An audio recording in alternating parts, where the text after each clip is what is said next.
국민 라디오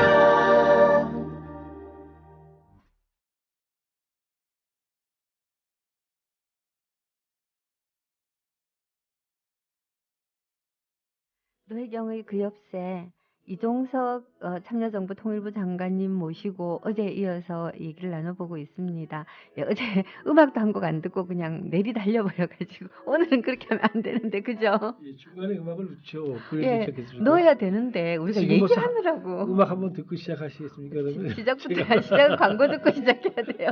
예, 잠시 후에 광고 듣고 돌아오겠습니다.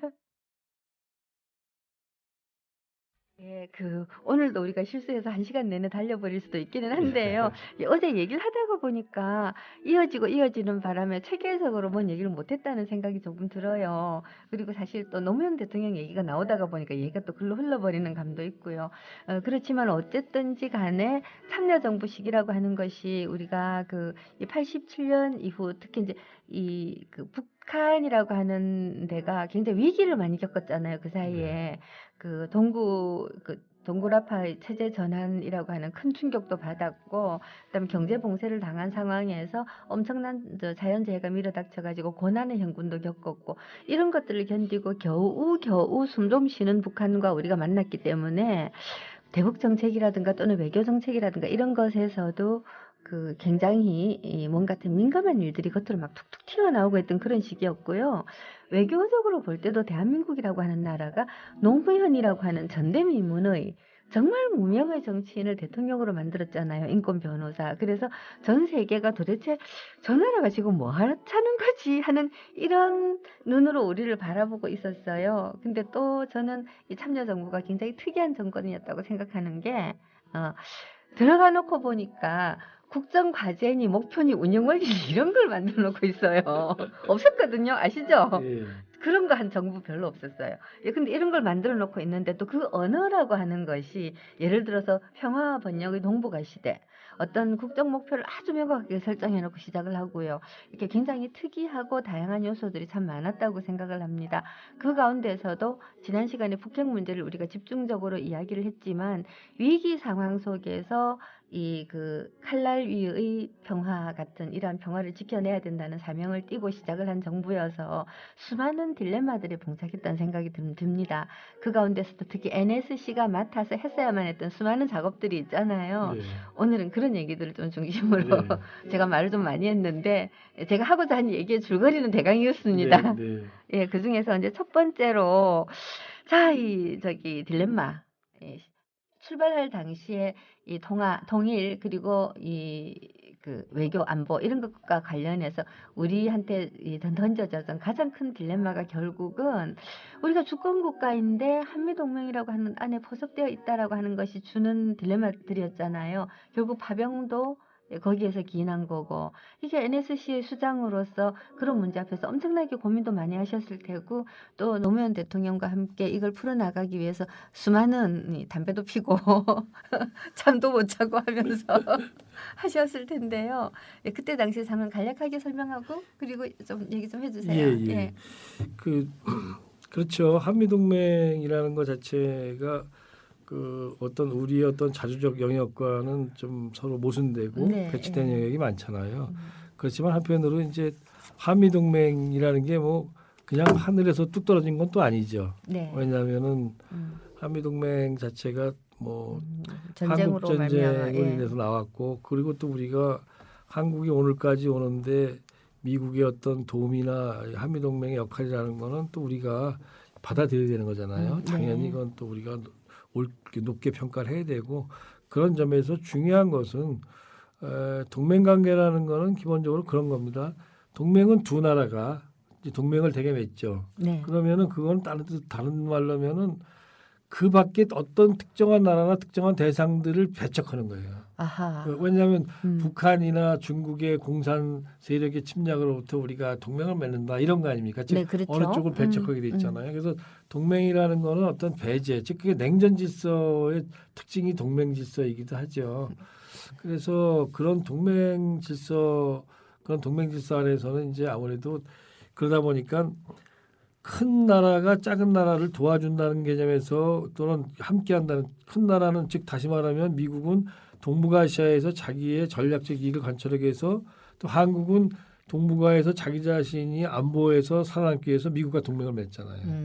근데 큰 나라와 작은 나라가 동맹을 맺다 보니까 동맹은 항상 위계가 있어요. 하이어라키. 그러니까 그 뭐 대장과 쫄병이 있는 거죠.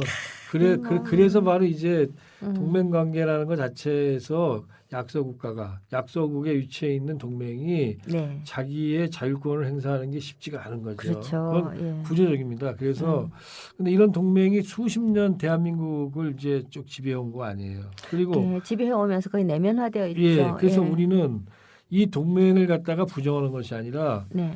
그러나 세상은 바뀌었잖아요. 이제는 우리가 중국과 엄청나게 교역도 하고 있고 그러면 한미동맹이 그동안에는 중국에 대해서도 배타적이었는데 한미동맹만 강조하면 중국과 관계가 안 되잖아요. 네. 그러다 보니까 한미동맹을 유지하면서도 중국과도 제대로 다자 협력을 해나가고 그러면 중국과도 협력하고 북한하고도 협력하고 이런 거는 동맹 간의 관계를 볼 때는 약간 배타적, 모순적이죠. 이게 약간 긴장이 있습니다. 그러나 그걸 해야 되잖아요. 또 한편으로 그러다 보니까 동맹을 어떻게 유지할 거냐. 동맹을 미국의 말을 일방적으로 듣거나 또는 가급적 영향을 많이 받는 동맹이 아니라 한반도 문제에 관한 한 네. 우리의 의견이 관철될 수 있고 우리의 의견과 미국의 의견이 1대1로 교환될 수 있는 그런 동맹. 이게 이른바 균형적이고 수평적인 동맹인 거죠. 네네. 일로 가보자. 예. 동맹을 부정하는 게 아니라 그 예. 동맹으로 가야만 우리의 미래가 있다. 예. 그다음에 새롭게 변하는 세계 질서, 다자적 협력 질서 안에서도 동맹이 살아남을 수 있는 길이다. 그렇게 생각해가지고 우리는 사실은 동맹 자체를 부정한 것이 아니라 네. 의존적인 그런 그 동맹이 아니고 종속적인 동맹이 아니라 네. 보다 호혜적이고 균형적이고 수평적인 동맹으로 간다. 근데 이게 그런 나름대로의 청사진을 갖고 있지 않습니까? 네네네. 그럼 청사진을 수하기 위해서 로드맵을 만들잖아요. 예. 그럼 우리가 시작하는 부분은 그 목표를 달성하기 위해서 가는 길의 앞부분에 속해 있는 길을 개척하는 거예요.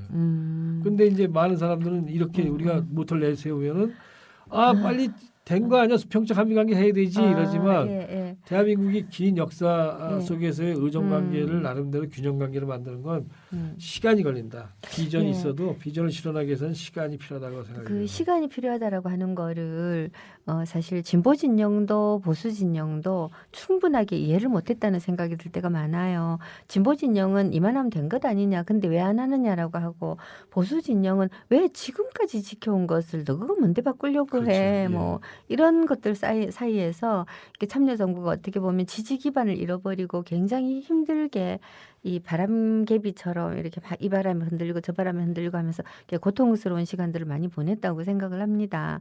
예, 그럼에도 불구하고 오히려 외교적인 측면에서는 이러한 노력들이 관철된 장면들이 꽤 많이 있었잖아요. 사실은 외교적으로는 저희가 예, 육자회담에서 이제 이룬 성과가 2005년 9월달에 9.19 공동성명이잖아요. 예. 9.19 공동성명은 그거는 뭐 제가 책에 썼지만 중국이 중요한 역할을 했지만 우리가 중국과 협력해가지고 정말 능동적으로 창의적으로 아이디어를 내고 하지 않았으면 불가능했던 거죠. 네. 9.19 공동성명이 나옴으로써 한국 외교가 정말 한 단계 업그레이드 됐고 그리고 사실은 한국 외교가 자주적으로 자기 위상을 확보하고 외교를 펼친 가장 전형적인 얘기가 그거죠. 한국 외교가 의존을 넘어서서 미국 얘기만 듣는 게 아니라 우리가 뭐 한반도 문제에 대해서 미국 얘기 들어가지고 해결이 되면 미국 얘기 듣지. 근데 미국이 자기 이익을 얘기하다 보니까 해결이 안 되는 경우가 많으니까 그렇죠. 우리가 미국한테 그러는 거죠.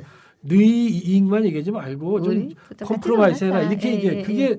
그게 바로 그걸 가지고 반미라면 안 되죠. 그게 그거는 반미 아니죠. 더 좋은 네. 한미 관계에서 우리가 네, 우리 네. 입장을 내놓는 건데 네, 그 참 그런 되게 거 한 재미있는 거죠. 게요. 사실 지금 이 9.19 성명이라든가 육자회담 이런 틀을 좀 이해하고 있는 사실 저는 너무나 초보적인 그런 부분에서는 초보적인 북한학도이긴 해도 들은 적은 있어요. 네. 근데 우리 청취자들 중에는 가면서 저게 무슨 말이지 하는 예. 분들도 있을 수 있을 것 같아요. 네, 그러니까 그러니까 이게 2003년 부터 시작된 사건 아닙니까? 그렇죠. 2002년 10월에 예. 켈리 미 국무장관이 북한에 가서 네. 너희 고농 추구를 하면 핵 개발하지라고 예. 이제 딱 추궁을 했는데 그 당시 강석주 외무부장이 그래 이제 뭐 우리 가졌다 예. 이렇게 얘기했다는 것이 미국의 주장이고 네. 그런데 그게 아니라 그래 너희들이 이렇게 나온다 우리는 그보다 더한 것도 가질 권리가 있다라고 말했다는 게 북한의 얘기인데 말싸움이네요. 지금은 이제 후자 쪽으로 했다라는 것이 당시 그 회담에 참여했었던 미국의 한국어 통역자들의 얘기입니다. 그러나 관계없이 아무튼 그래서 발생한 것이 제2차 북핵위기. 북한이 핵 개발로 인해 가지고 미국과 북한 사이에 막 이제 대결점이 벌어졌고 이 문제를 해결하기 위해서 90년대에는 미국과 북한만 서로 이제 얘기를 했는데 부시 대통령이 2003년도에 와가지고 이게 왜 북한 핵 개발 문제가 우리만의 문제냐? 왜 나만 문제냐? 네. 중국 너희도 위험한 거 아니냐? 그다음에 뭐 딴 나라들 다 들어와라. 이래가지고 이제 만들어진 것이 북한 핵 문제를 해결하기 위해서 육자 회담을 만든 겁니다. 육자 회담 만들 때 미국의 의도는 부시 대통령 의도는 혼자 북한을 상대가 잘 안 되니까 5대1로 북한을 끌어들으려고 만든 거였어요.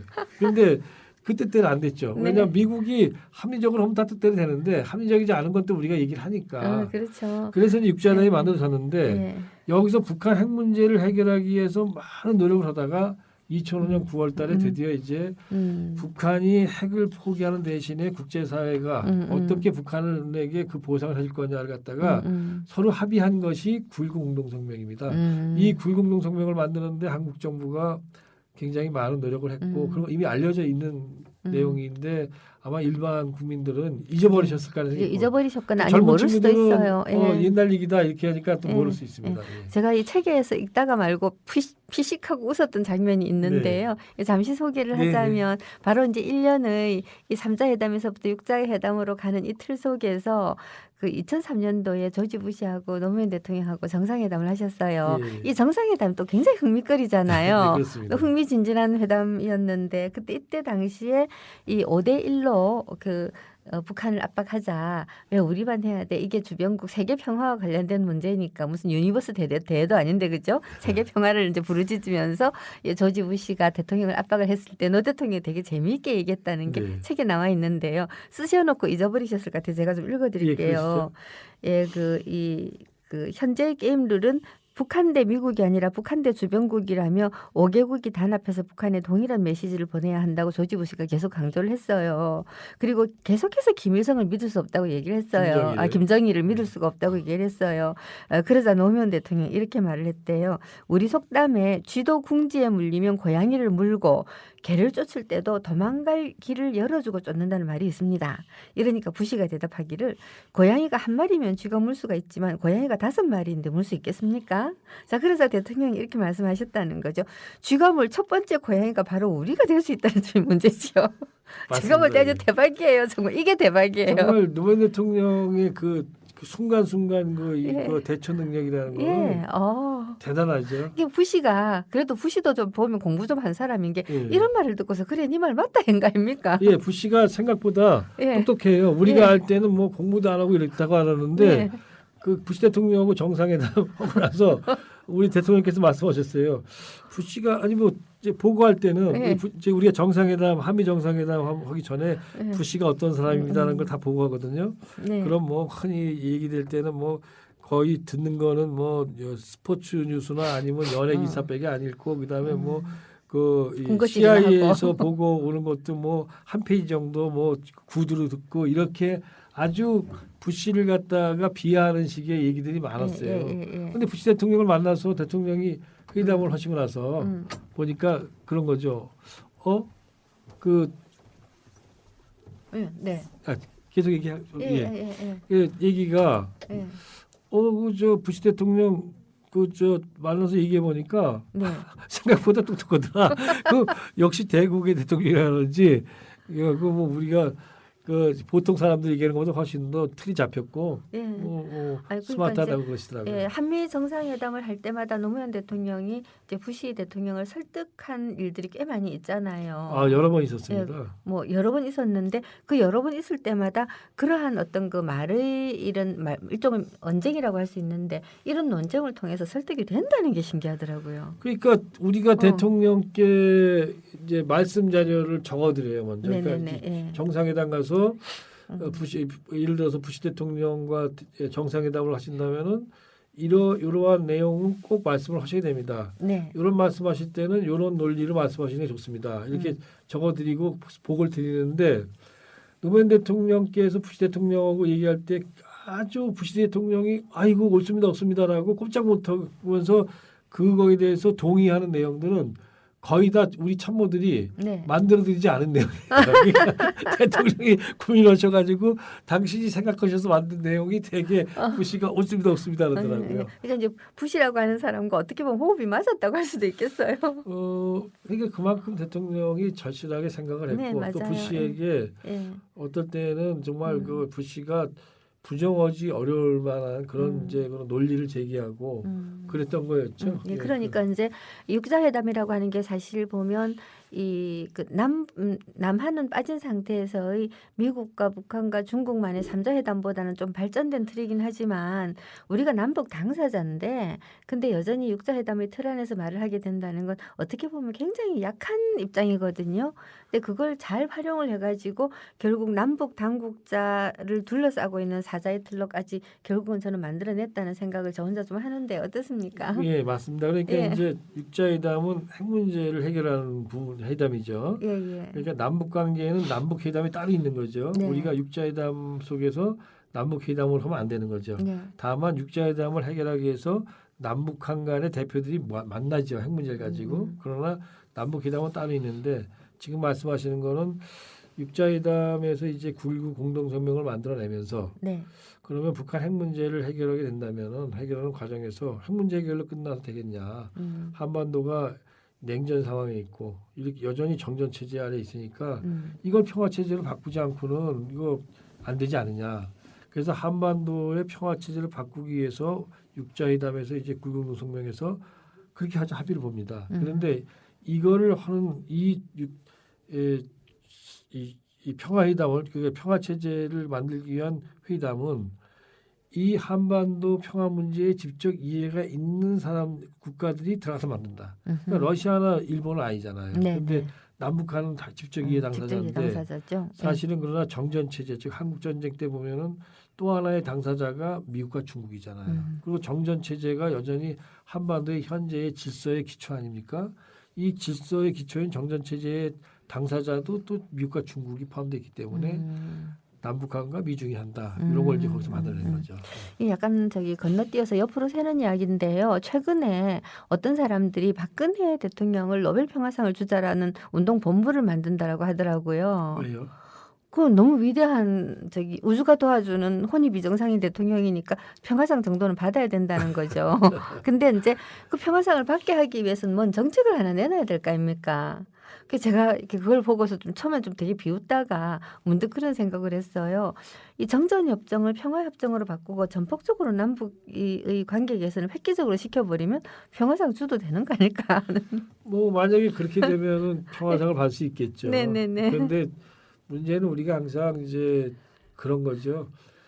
뭐 정전협정을 평화협정으로 바꾸는 문제가 남북한만의 문제가 아니고 그럼요. 이제 예. 미국과 북한, 중국이 포함되어 있고 또 한편으로 그 우리가 정전협정, 평화협정을 지도자들이 만나서 사인해서 바꾸는 거는 어려운 일이 아닙니다. 물론 어려운 일이지만 서로 허자하면 할 수 있는 거죠. 그러나 중요한 것은 그런 협정을 맺는 이유는 새로운 평화를 만들어내기 위해서잖아요. 그렇죠. 다시 말해서 예. 그 평화는 상대방에 대한 적대성이 그만큼 완화돼 있어야 되고 네. 신뢰가 쌓여야 되는 거잖아요. 다시 말하면 사실은 평화협정을 맺는 것보다 더 중요한 거는 평화협정을 맺을 수 있는 그러한 신뢰, 바탕, 예. 즉 불신구조 해소.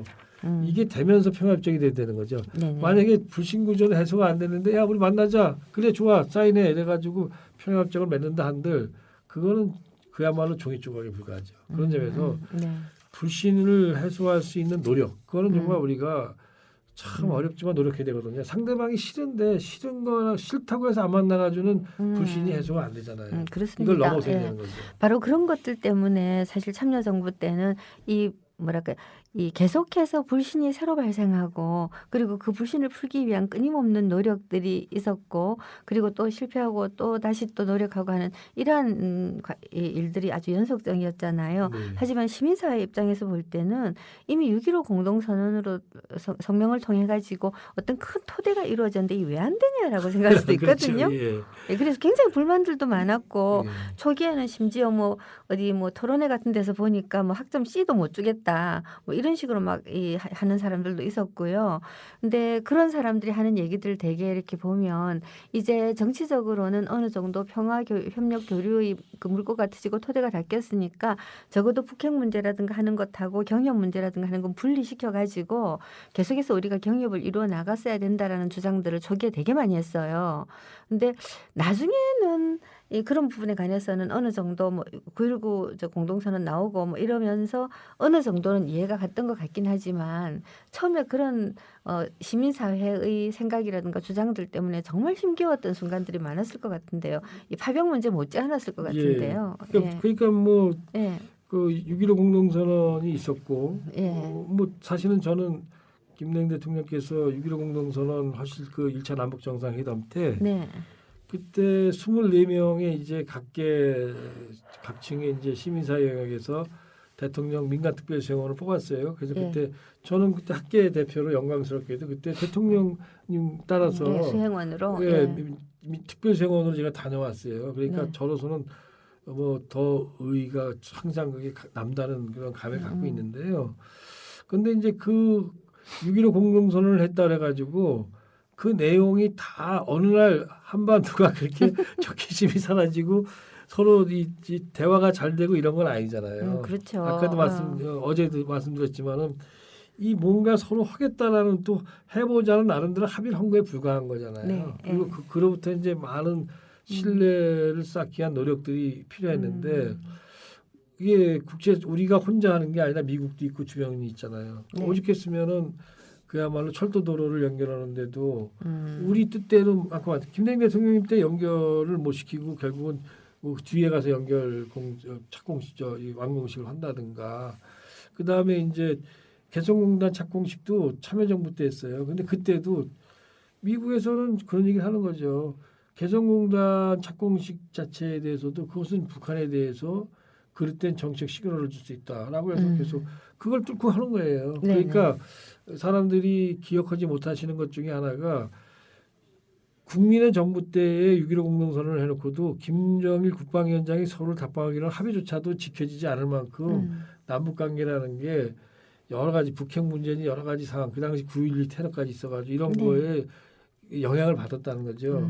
근데 그 영향을 뚫고 최소한 남북 관계가 독자적으로 움직일 수 있는 영역을 만들기 위해서 국민의 정부가 많은 노력을 했고 참여정부도 그걸 계승해서 많은 노력을 했어요. 네네. 그래가지고 개성공단 같은 경우 그러니까 만약에 우리가 경협과 핵을 갖다 분리하지 않았다면 네. 참여정부 기간 동안에 개성공단이 어떻게 그렇게 기공식을 하고 그다음에 완공이 되고 그리고 그렇게 발전을 했겠어요. 네. 그러니까 다만 100% 항상 완전하게 네. 정령 분리가 되면 좋은데 국제사회에 우리가 예를 들어 그거죠. 개성공단은 북한의 핵실험과도 상관이 없다라는 걸 갖다 끊임없이 주장을 하지만 미국에서는 그러잖아요. 그게 왜 상관이 없을까요? 라고 질문하잖아요. 그리고 뭐 개성공단을 비롯해서 남한에서 이렇게 계속해서 북한에다가 퍼주기를 한 것이 쟤네들 핵개발 비용으로 쓰였다는 그런 식으로 논리는 뭐 또 그런 것들을 예.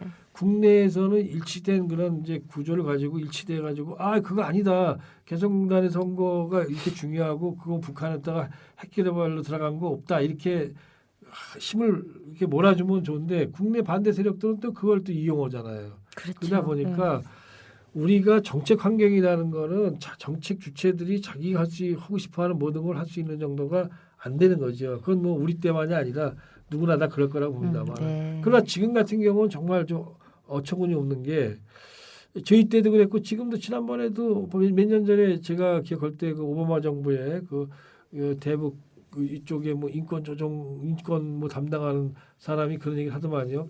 북한 핵실험하니까 금강산 관광은 그 북한 핵실험 관련해 가지고 그 이 연계될 수 있는 사안이 아니다라고 네. 미국의 인권이 아니라 대북 제재 관련된 조정관이 자기들이 그렇게 그렇게 해줬는데 우리가 안 우리가 풀잖아요. 지금 거꾸로 얘기하고 있어요. 예, 지금 뭐 예. 마치 뭐 미국에서 안 풀어주는 듯이 하고서 아니 그게 또 진상이 드러나니까 또 이제 얼버무리고. 잠깐만요. 다시 정리합시다. 예. 이 금강산 관광을 통해서 이 북한의 여러 가지 이제 어쨌든 금전적인 이익이 가잖아요. 예, 그런 것들이 북핵 개발이라든가 이런 데 전용된다는 방식으로 미국이 말하는 것처럼 우리 쪽에서 말을 했지만 사실이 아니다라는 그러니까 거죠. 미국의 공식 입장이 예. 금강산 관광과 북한의 대북 제재는 별개다라고 별개다. 얘기해요. 예, 그러니까 관광은 마음대로 해도 되는데 북한이, 우리가 미국을 핑계 삼아서 안 풀었다가 바로 그거죠. 예. 그리고 다시 무슨 얘기냐면 지금 북한에 대해서 물론 효과는 거의 없지만 유엔 안보리 제재가 지금 시행되고 있잖아요. 네.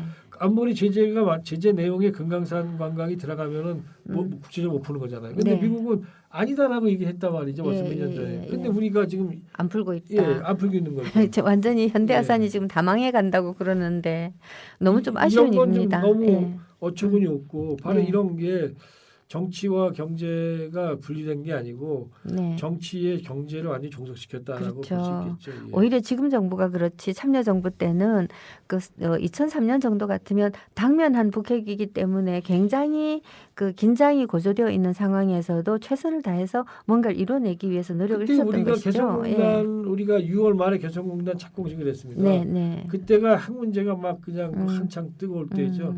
그러니까 이제 실제로 무슨 일이 벌어졌는지를 국민이라든가 또는 시민사회는 잘 모르고 있었다는 뜻도 되죠. 글쎄요, 그거를 잘 모르고 있었을까요? 뭐 저는 그건 잘 모르겠습니다. 지금 예. 다만 이제 정부가 네. 국민들한테 또 시민사회에 예. 그런 거를 잘 설득을 못 시키고 정확히 설명을 했을 때 다양한 언론 기자들이 그걸 방해를 했다고 보는데 네네. 그럼에도 불구하고 정부는 그걸 넘어서서 설명을 잘 했어야 이건 되는데 너무 지나치게 못했기 때문에 죄송합니다. 지나치게 우리가 잘못했다라는 그런 관점의 말씀이신데요. 이 저기 잘못하지 않았나요?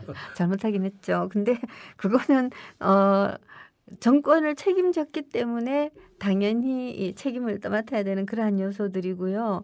이런 북핵 문제라든가 또는 남북 관계 같은 것들은 저는 국민 한 사람 한 사람에게 다 일정 정도의 이 의무 그리고 책임들이 주어지는 종류의 문제라고 생각을 합니다. 있긴 하지만 예. 정권을 잡았다는 말이 뭐한데 하여튼 정부 입장에서는 네. 국민들한테 어떻게 해서든 간에 설명을 잘 해야 되는 거죠. 네, 그 맞습니다. 설명 예. 잘 못한 홍보 담당으로서 좀 죄송함을 아니 뭐 홍보 담당하셨으니까 이제 느끼시겠지만 예, 예. 저는 항상 그런 걸 느낍니다. 우리나라가 이제 왕조 국가의 오랜 전통이 있었고 거기에다 또 이제 뭐 독재 대통령들을 오랫동안 우리가 이제 경험을 했기 때문에 국민들이 민주화가 됐지만 네. 대통령은 거의 모든 걸 다 할 수 있다라고 상정을 해요. 네. 그 대통령을 반대하는 거대 언론조차도 대통령은 웬만한 걸 다 할 수 있다고 무소불위라고 생각해요. 생각하죠. 예. 근데 제가 대통령을 모시고 있으면서 노무현 대통령을 옆에서 이렇게 보면서 느낀 건 대통령은 법률가고 합리주의자잖아요. 네. 민주주의자잖아요. 그러니까 대통령은 자신이 할 수 있는 일이 너무나 적은 거예요. 또 자신이 마음대로 할 수 있는 건 너무 적고 국민들은 많다고 생각하고 이 사이에 불화가 있어요. 그 사실 저도 그런 불화 때문에 저도 일하면서 굉장히 많이 이제 혼란을 많이 겪었는데 실질적으로 보면 소위 관습 헌법이라고 하는 말이 그때 있었잖아요. 이게 관습적으로 대통령에게 주어졌던 초헌법적 권한을 대통령은 추가 썼죠. 권력이라고 생각해서 행사 안 대통령은 하려고 했던 행사 안 거죠. 했죠. 예. 이제 그런 것들이 지금 시점에서 바라보면 좀 답답하고 화나고 억울한 것일 수 있는데 세월이 지나고 나면 그게 굉장히 중요한 모범 사례가 될 거라고 당연하죠. 생각해요. 노무현 예. 대통령이 어떤 사람들은 그래요. 예. 왜 그러면 뭐 이건 그 당시 그렇게 자기 주어진 권력을 말씀하신 것처럼 관습헌법이라고 할 수 있는 권력을 안 썼느냐 어리석었다 이렇게 얘기할지 네. 모르지만 예. 역사의 눈을 보면은 그 노무현 시대가 있었기 때문에 다음에 우리에겐 모델이 정치는 있죠. 예. 아마 이거보다 나아질 것이다. 예. 지금은 혼돈스럽지만 혼돈은 이제 더 나아지기 위한 이제 고통이. 예, 저도 그렇게 가능하니까. 생각합니다. 우리가 어제는 정말 노래도 안 듣고 달렸지만 오늘은 노래를 꼭 집어내야 돼요. 예, 저기 담쟁이 말씀하셨죠? 그 시 아닙니까? 예, 그 노래는 예. 더 있나요? 노래도 있어요. 대통령께서 좋아하셨던 시인가요? 그게 잠쟁이 도종환 시인의 도정아 시인데 씨의 담쟁이. 예. 그게 노래로도 나오는. 그럼요. 노래 한번 들어보시죠. 그러겠습니다. 예. 네, 그 안치환이 불러준 도종환 시인의 시 담쟁이였습니다. 사실 이 담쟁이의 느낌이 정말 뭐라고 할까 참여정부 때 우리의 느낌하고 되게 비슷하죠. 남들은 다 앞에 벽이다라고 할 때 타고 올라가서 어떻게든지 간에 조금이라도 한 걸음 더 나은 미래로 가보려고 참 애들을 많이 썼습니다. 예, 저는 중간에 나왔지만 5년 내내 정말 장관님 고생하시고. 저도 4년입니다. 아, 4년입니까? 아, 그 전까지 포함을 하니까 좀 5년이라는 느낌이 들어요. 예, 여하튼 고생도 많이 하시고 했는데 하다가 보면 참 많은 에피소드들이 발생하잖아요. 예를 들어서 아마 노무현 대통령의 지지도가 최고로 치고 올라갔던 게 자이툰 부대 방문이었던 것 같은데요. 네. 예, 정말 감쪽같이 몰랐거든요. 예, 그런 것도 NSC에서 기획한 거 아닌가요? 예, 그거는 이제 노무현 대통령이 기획을 하셨어요. 아, 대통령이 기획하셨어요. 왜냐하면 예. 그때 2004년 이 12월 초로 기억을 하는데 한 네. 11월 말인가 12월 초에 하여튼 겨울이었어요. 예, 겨울인데 그때 뭐 그 남미로 중남미로 그 당시에 이제 이 에이펙 회의 때문에 이제 가셔서 네.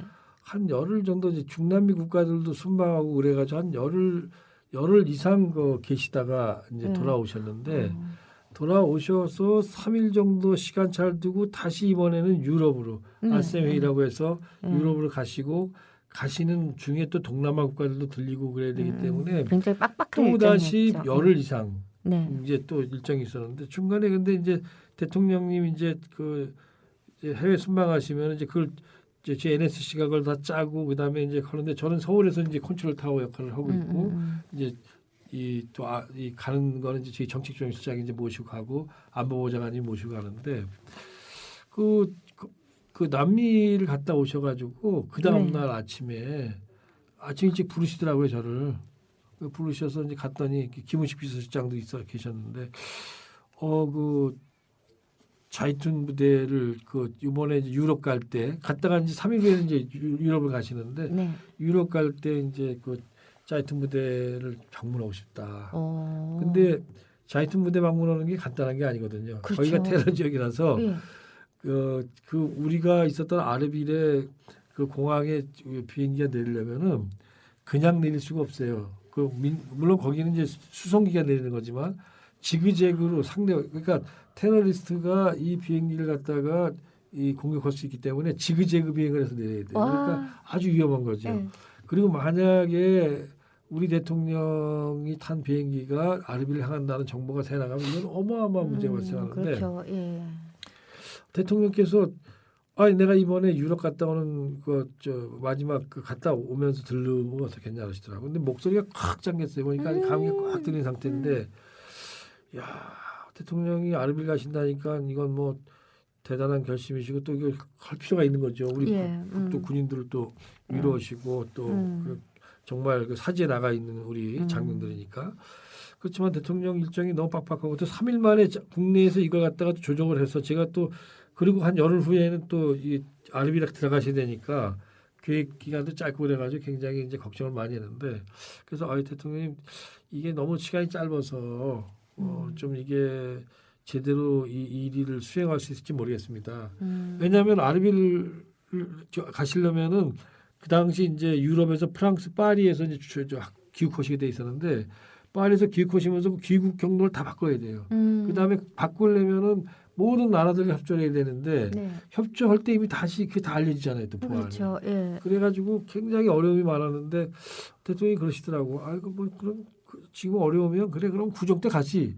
왜 가는 거에 대해서 자꾸 아시더라고요. 그래가지고 그때 이제 정말 뭐 아주 극비 작전으로 그래서 이제 군 관계자들 뭐 지금 이제 청와대 안보실장이지만 이제 김관진 장군이 그때 이제 작전본부장이었는데 작전본부장 김관진 그 실무자로서 이제 데려다가 같이 얘기를 하고 그 다음에 이제 뭐 외교부 NSC 경호실 이렇게 해가지고 정말 아주 극비에 극비에 우리가 작전을 그 동방 작전이라고 우리 이름 붙였어요. 동방작전. 아이 그때 진짜 온 예. 국민이 깜짝 놀랐잖아요. 예, 그래가지고 예. 그 작전 수행을 해가지고 성공을 했죠. 네, 근데 이제 성공적이었어요. 성공을 했는데 어떤 일이 발생했냐면은 대통령께서 이제 쿠웨이트에서 아르비를 들어가시는데 네. 그런데 사실은 쿠웨이트에서 아르비를 들어가시는 그 시간에 본래 계획에 따르면 서울공항에 도착을 하셔야 되는 거예요. 아, 그러니까 서울공항에는 유럽의 대통령이 방문했던 나라들의 그 대리대사들이 대통령을 맞이하기 위해서 서울공항에서 나와 있었고, 그다음에 당시 허성관 그 청년자치부 장관은 지금 그때 이제 밤에 도착하시니까 헬기를 못 타니까 전체 이 서울 그 대통령이 이 저 도를 그러니까 그 자동 승용차로 청와대에 오시는 걸 대비해서 수천 명의 경찰을 다 쭉 이제 배치시켜 놓은 거예요. 아이고. 근데 이걸 갖다가 예. 미리 얘기해 주면 안 되는 거잖아요. 안 되죠. 예. 총리님한테만 이제 보고를 드렸죠. 이해찬 총리한테. 근데 아니 대통령이 안 나타나시는 거예요. 시간이 네. 됐는데 비행기 안 나타나는 오. 거지. 그래가지고 막 난리가 났어요. 행정부에서. 네, 네, 네. 행정자치부 장관이 이해찬 총리한테 전화를 했어요. 근데 총리께서 곤란하니까 난 모르는데 이종석 차장한테만 전화를 저한테 했는데 제가 대답을 안 하니까 뭐 큰일 난 거 큰일 난 아니야? 거지. 그리고 나서 한 몇 시간 있다가 이제 예. 대통령께서 아르빌에 가셨다가 아르빌에서 다시 수송기로 이제 이륙이 대통령 비행기에 이륙을 해가지고 네. 이른바 이제 혹시 있을지 모르는 테러리스트들의 고사포 그 이 저 사정거리 바깥으로 비행기가 떴을 때 네. 그때부터 이제 알릴 수 있는 거거든요. 딱 그거 보고 받고 이제 허성관 장관한테 전화를 딱 했죠. 장관이 했더니 이미 이제 감을 잡은 거죠. 뭔가 있다라고. 네, 의전 장관 허성관입니다.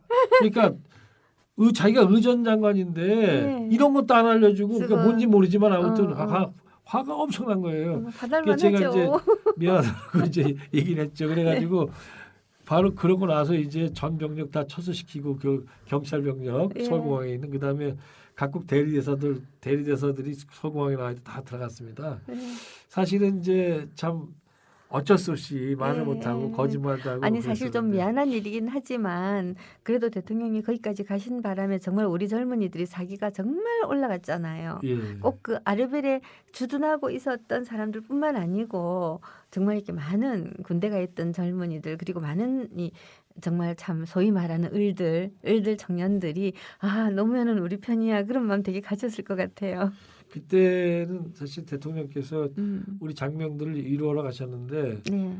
장병들이 가가지고 너무 대통령 모신 걸 좋아해가지고 대통령 막 끌어안고 막 정말 난리가 났었죠. 그래서 참 대통령님이 가셔서 위로를 받으신 것 같다. 이런 생각이 들 만큼 예. 그 대통령께서 그때 아주 유명한 말씀을 하시죠. 예. 여러분들의 여기서 오는 일 하나하나 땀 하나하나가 대한민국 외교다. 그다음에 대한민국의 위상을 높이고 있다. 이런 말씀을 하시는데 정말 뭐 그때가 사실은 가장 많이 남습니다. 그때 네. 뭐 수많은 하다못해 대한항공 같은 경우 대한항공에서도 그걸 보안을 유지해 주지 않으면 안 되는 건데 그렇죠. 대한항공에서 보안이 유지가 됐어요. 그래서 제가 대한항공 사장님, 그다음에 그 기장님, 그다음에 스튜어디스 승무원 여러분들을 다 초청해서 롯데호텔에서 한번 식사를 제가 대접한 적도 있습니다. 그래서 고맙다고.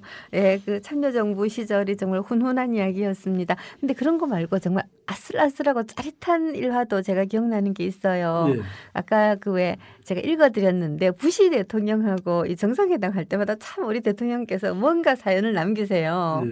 근데 그 중에서도 그 소위 그 LA 선언이라고 이것도 보면 이런 선언을 하실 것이라는 걸 짐작한 사람이 거의 없었던 사건이라고 예. 그러더라고요.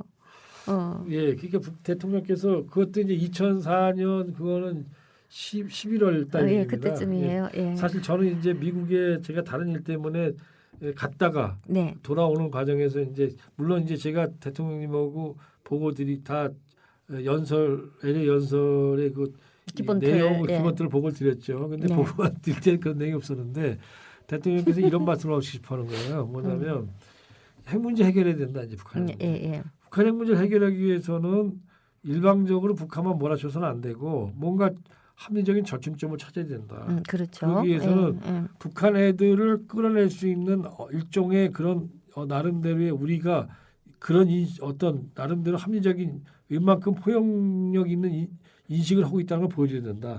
이런 생각 하신 거죠. 그러다 네. 보니까 야 북한이 그 뭐 저 핵 가지고 있는 거에 대해서 문제가 많지만 쟤네들의 입장에서 보면은 한편으로 자기들 합리적인 측면이 있는 거 아니냐 그러니까 지네들이 이렇게 얘기하면 걔네들 입장에서 어떠냐 그러시면 어. 안 됩니다. 큰일 납니다. 그러면은 네. 미국이 가만히 안 있고 그냥 국내에서도 그냥 난리가 날 난리가 날 겁니다. 겁니다. 네. 아 그리고 이제 저는 이제 미국을 갔다가 네. 돌아오는데 해결이 안 됐어요. 대통령께서 계속 고치신다는 거 이거 넣겠다고. 그래서 나중에 결국은 이제 마지막까지도 대통령님하고 이제 말씀을 보고를 드리고 마지막에는 윤태영 부속실장한테 이제 대통령 연설하시기 30분 전까지 통화를 했는데 결국은 말씀하셨어요. 북한이 핵을 개발하는 데에도 한편으로는 일리가 있다. 예. 한편으로는 그러니까 문제가 있지만 일리가 있다. 음. 그런데 그 말씀을 하신 가장 큰 거는 그런 거였죠. 미국에 대한 메시지인 거죠. 미국이 북한 핵 문제를 풀 때 네. 뭔가 나름대로 융통성 있고 합리적인 절충점을 갖고 나와야 된다. 또 하나는 대통령이 이런 말씀을 하심으로써 우리 외교가 북한 대북 관계에서 우리가 육자회담에서 뭘 해야 되는데 뭘 하려면은 미국도 우리를 존중해야 되지만 북한이 우리를 존중해야 될 거 아닙니까? 그렇죠. 쟤는 예. 쟤들 맨날 너희는 말이야 뭐 미국 얘기만 안 듣고 이렇게 하면 안 되잖아요. 그러다 보니까 이제 그런 입장. 그래서 이제 미국과 북한에 동시에 이제 나름대로 메시지를 보낸 거였죠. 그러니까 엄청나게 전략적으로 생각해서 만든 겁니다. 그 순간 맞습니다. 나온 게 예, 아니고 예. 사람들은 예. 왜 그런 말을 즉흥적으로 했냐 했냐 이렇게 생각하죠. 맞지. 근데 예. 그게 아니고 네.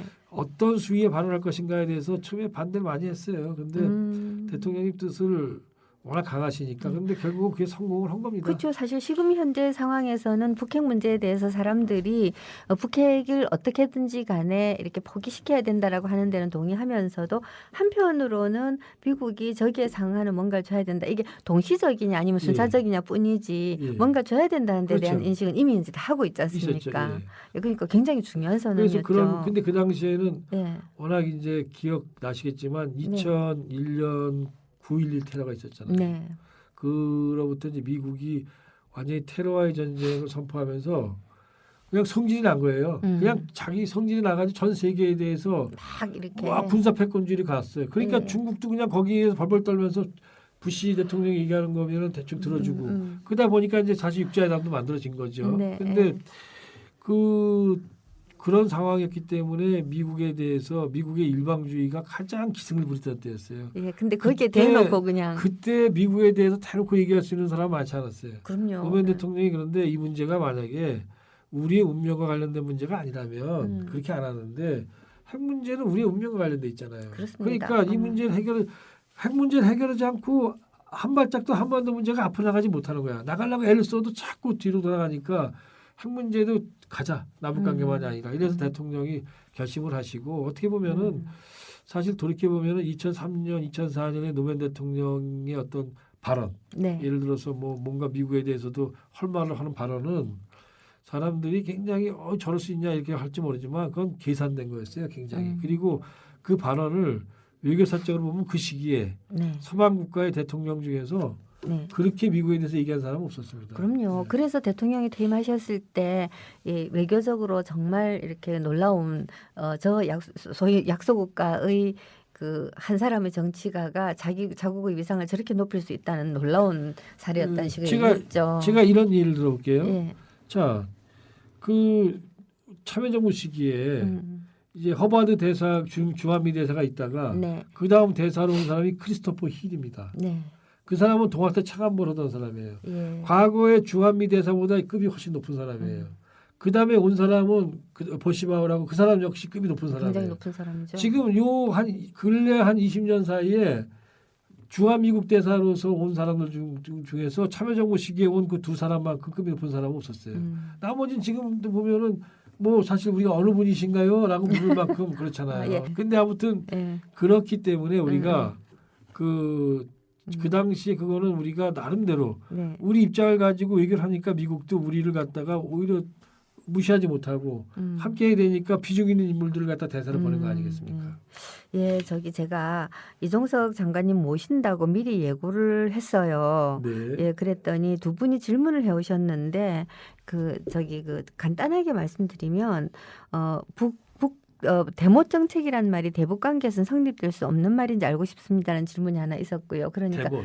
대못 북한하고 어떤 흔들림 없는 관계를 이렇게 유지해 나갈 수 있는 분은 그런 거 없겠느냐라는 질문이고 이 안진열님이 하셨고요. 또 하나는 JR 리라고 하는 분이 하셨는데 대북 정책이라는 것이 외교 정책 아니냐. 그래서 북한의 의중과 상관없이 남한만의 의지를 담아서 밀어붙일 수 없는 것이다라고 보기 때문에 당시에 김정일 위원장과 북한 지도부가 어떤 방향이었는지 파악해서 아마 대북 정책을 펼칠지 않았겠느냐라고 자기는 본다. 근데 그 당시 김정일 위원장이 남한을 어떤 존재로 생각하고 있었고 북한은 남한과 어떤 방향으로 관계를 가져가려고 한 건지에 대해서 참 궁금하다. 이런 질문을 해 오셨어요. 예. 그러니까 이제 이 북한이라고 하는 걸 우리가 파트너라고 생각했을 때 과연 북한은 우리를 어떤 파트너로 생각했는가 이런 질문이라고 할 수 있겠죠. 네. 그리고 흔들림 없는 정책이 과연 가능할까?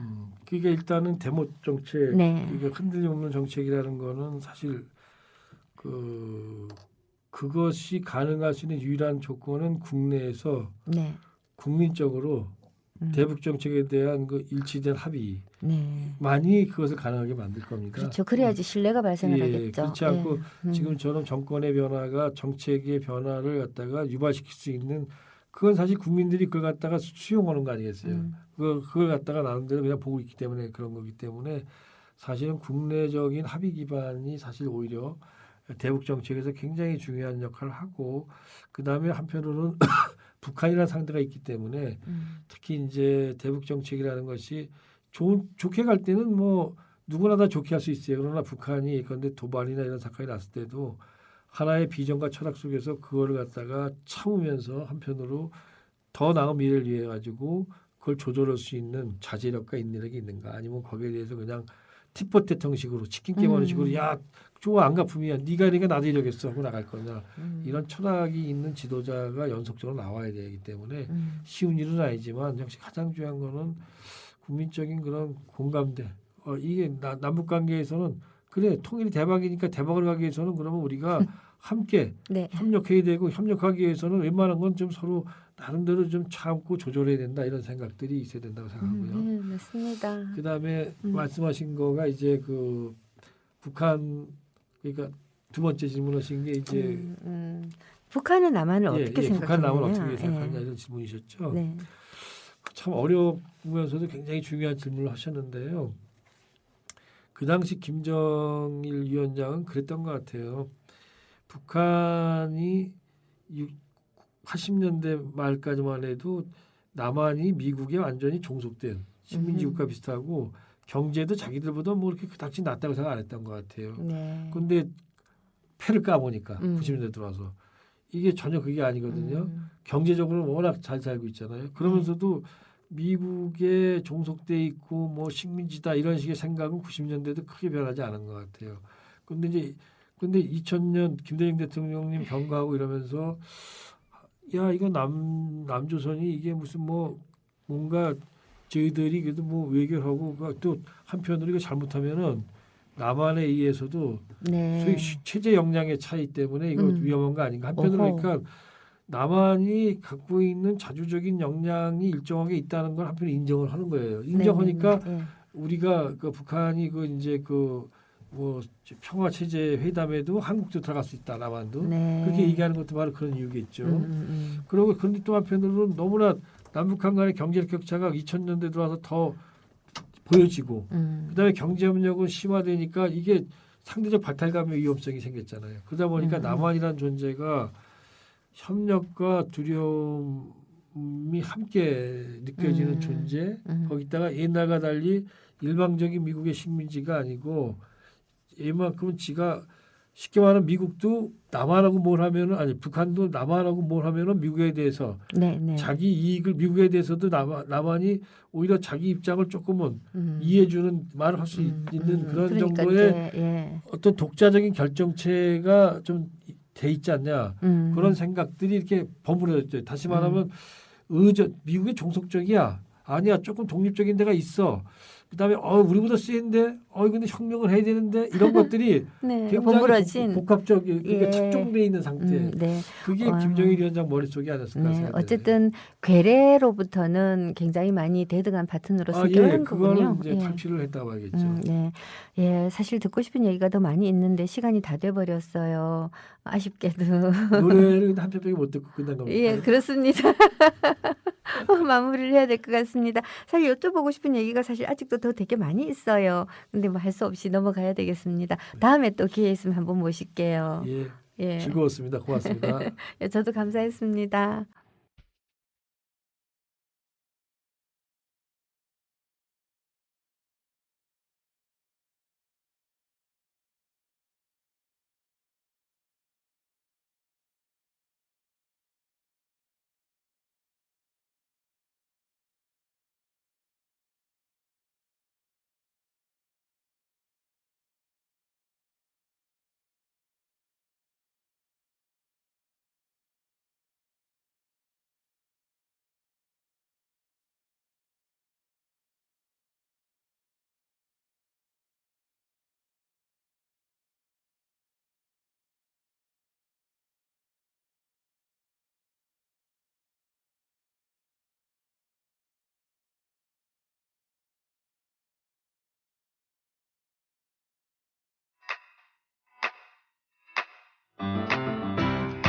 국민 라디오 지지하는 4가지 방법 아시나요?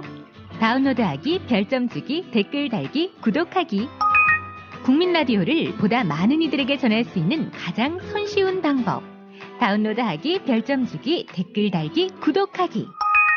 잊지 마세요. 다운로드하기, 별점 주기, 댓글 달기, 구독하기.